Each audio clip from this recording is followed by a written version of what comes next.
Fakta ini bakal jadi penentu vonis untuk Ferdy Sambo CS.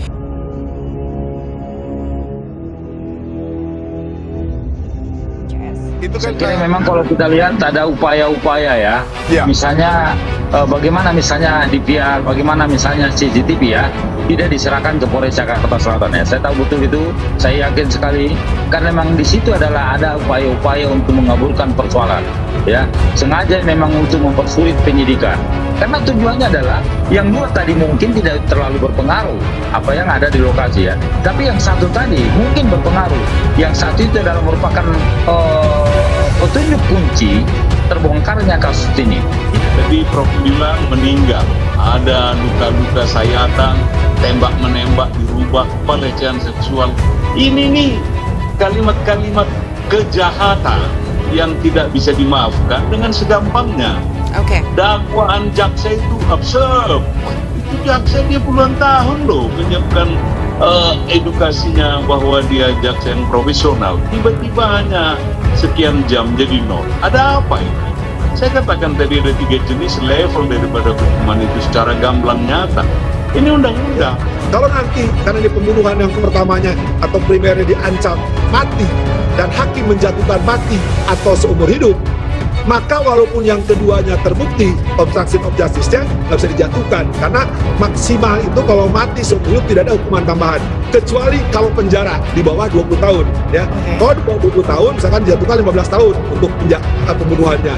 Obstruction-nya juga terbukti bisa dijatuhkan 2 tahun jadi 17 tahun, jadi tidak boleh lebih dari 20 tahun kalau penjara. Itu hitung-hitungan matematika orang hukum.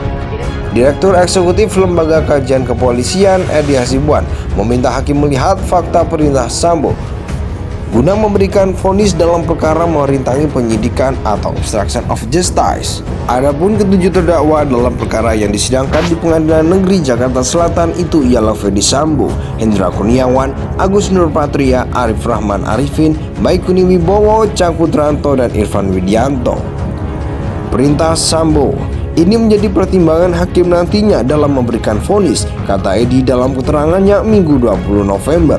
Edi mengatakan perintah untuk membuat skenario hingga menghilangkan barang bukti itu berjenjang, mulai dari Ferdy Sambo, sang membuat rekayasa yang merupakan perwira tinggi, sampai kepada perwira menengah. Dari alibi-alibi di persidangan kemarin, nanti hakim akan menilai mana alibi yang memberatkan atau sengaja atau alibi tidak tahu sama sekali, ujar Edi. Di sisi lain, kata Edi, presentasi para terdakwa selama menjabat di kepolisian juga akan menjadi pertimbangan hakim. Misalnya lanjut dia, AKP Irfan Widianto, peraih polisi terbaik atau Adi Makayasa 2010. Tidak hanya Irfan, nanti akan dilihat perjalanan para tersangka selama menjadi anggota kepolisian. Tidak hanya itu, selama persidangan apakah kooperatif menjadi bahan pertimbangan keputusan, ucap Edi. Edi mengatakan perkara obstruction of justice kematian Brigadir J merupakan salah satu kasus yang menjadi perhatian publik. Karena itu lanjut dia, mulai dari penyidikan, tuntutan hingga vonis nantinya akan menjadi acuan kasus-kasus serupa berikutnya. Jadi berjalannya kasus ini jadi role model yang akan dipakai atau jadi referensi di masyarakat.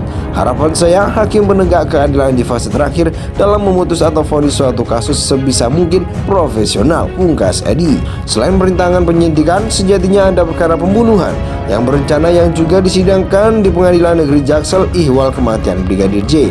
Dalam perkara ini ada 5 terdakwa, di antaranya Ferdy Sambo, Putri Cendrawati, Barada Richard Eliezer, Brigadier Riki Rizal, dan Kuat Ma'ruf. Direktur Eksekutif Lembaga Kajian Kepolisian Edi Hasibuan meminta hakim melihat fakta perintah Sambo guna memberikan vonis dalam perkara merintangi penyidikan atau obstruction of justice. Adapun ketujuh terdakwa dalam perkara yang disidangkan di Pengadilan Negeri Jakarta Selatan itu ialah Ferdy Sambo, Hendra Kurniawan, Agus Nurpatria, Arif Rahman Arifin, Baikuni Wibowo, Cang Putranto, dan Irfan Widianto.